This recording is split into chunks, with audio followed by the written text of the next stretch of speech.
इंसान का माइंड बहुत ज़्यादा पावरफुल होता है। वो हर उस काम को करने में बहाना बनाएगा जिसमें उसको एफर्ट लगाना पड़ता है, चाहे वो काम सही हो या फिर गलत हो, अच्छा हो या फिर बुरा हो, फिर कोई चीज़ मैटर नहीं करती। अगर एफर्ट लगाना पड़ रहा है तो आपका माइंड बहाने बनाएगा ही बनाएगा।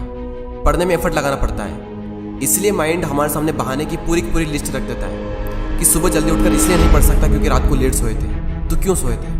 किसने कहा था रात को लेट सोने के लिए? और फिर जब हम दिन में पढ़ने बैठते हैं तो भूख लगने लगती है और भूखे पेट पढ़ाई होती नहीं है, तो फिर हम खाना खाते हैं और इतना खा लेते हैं कि फिर तो और पढ़ाई नहीं होती है। फिर हम सोचते हैं कि पढ़ाई में तो मन लग नहीं रहा है, एक काम करता हूँ, थोड़ा सा मूड फ्रेश कर लेता हूँ, थोड़ा मोबाइल वगैरह चला लेता हूँ। और मूड फ्रेश होने की बजाय मूड और ज़्यादा ख़राब हो जाता है जब पता चलता है कि हमारा काफ़ी ज़्यादा टाइम वेस्ट हो चुका है सोशल मीडिया चलाने में। माइंड के पास में जब भी चॉइस होती है कि या तो वो काम करो जो अभी इसी वक्त तुम्हारे लिए सबसे ज़्यादा ज़रूरी है, या फिर वो काम करो जिसमें तुम्हें मज़ा आता है, तो माइंड वही करेगा जिसमें उसको मज़ा आता है। और जिस काम में तुमको जितना ज़्यादा मज़ा आता है वहाँ पर तुम्हारा कॉन्सेंट्रेशन का लेवल इतना ज़्यादा होता है जिसकी कोई लिमिट नहीं। कई सारे लोग कहते हैं कि मेरी कॉन्सेंट्रेशन पावर बहुत वीक है, मेरा दिमाग कमज़ोर है। कोई कमज़ोर नहीं है। ये देखो कि तुम्हें सबसे ज़्यादा मज़ा किस काम को करने में आता है, वहाँ पर तुम्हारा फोकस उतना ही ज़्यादा होता है और इतना होता है जिसकी कोई लिमिट नहीं। तो यहाँ पर सीधी सी बात ये निकल करके आती है कि अगर आप अपने माइंड के हिसाब से चले तो आपका माइंड आपको बर्बाद करके रख देगा, क्योंकि माइंड तो वही चूज़ करेगा ना जिसमें उसको मज़ा आता है, और मज़ा हमेशा गलत चीज़ों में आता है। आप ही कैसे कुछ फ्रेंड्स होंगे जिनमें से कुछ तो बहुत आगे निकल जाएंगे और कुछ लोग जहाँ पर है वहीं रह जाएंगे। लेकिन आज तो आप सब सेम लेवल पर हो, तो क्या वजह है जिसकी वजह से कुछ तो बहुत आगे निकल जाएंगे और कुछ लोग जहाँ पर है वहीं रह जाएंगे? क्या वजह है जिसकी वजह से कुछ लोग अपनी लाइफ में कुछ कर जाते हैं और कुछ लोग अपनी लाइफ में कुछ नहीं कर पाते हैं? देखो, हर इंसान के पास में हर दिन चॉइस होती है।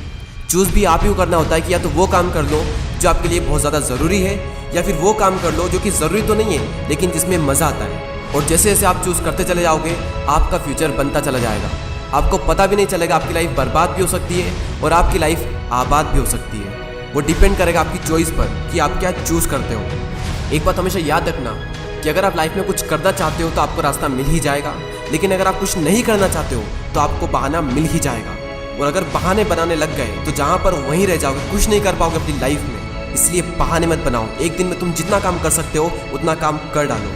अपने आप को ये बात समझाओ कि मैं उन चीज़ों से इतना दूर भाग रहा हूँ जिस पे मेरा पूरा का पूरा फ्यूचर डिपेंड करता है, और मैं भाग क्यों रहा हूँ? सिर्फ मेंटल पेन से बचने के लिए। जबकि ये बात तो मुझे पहले से ही पता है कि बिना संघर्ष के इंसान मजबूत नहीं बन सकता। अगर सूरज की तरह चमकना है तो उसकी तरह जलना भी होगा, उसकी तरह तपना भी होगा। अपने आप से कहो कि मैं तैयार हूँ हर वो काम करने के लिए जो अभी मेरे लिए सबसे ज़्यादा ज़रूरी है। अब उस काम को करने में कितना भी एफर्ट क्यों ना लगाना पड़े, कितना भी दर्द क्यों ना हो, मैं तैयार हूँ उस काम को करने के लिए। शुरुआत में भले ही थोड़ा दर्द होगा लेकिन बाद में आपको ही मज़ा आएगा। तो एक दिन में तुम जितना काम कर सकते हो उतना काम कर डालो। और जब हमारे पास में चॉइस होती है कुछ करने की, तो वो करो जो तुम्हारे लिए सबसे ज़्यादा ज़रूरी है। और जो भी काम तुम करो उसमें जी जान लगा देना और कहो खुद से कि गर्व होगा एक दिन। क्योंकि गौतम बुद्ध ने एक बार कहा था कि हजारों लड़ाइयाँ जीतने से अच्छा है कि खुद पर विजय प्राप्त कर ली जाए।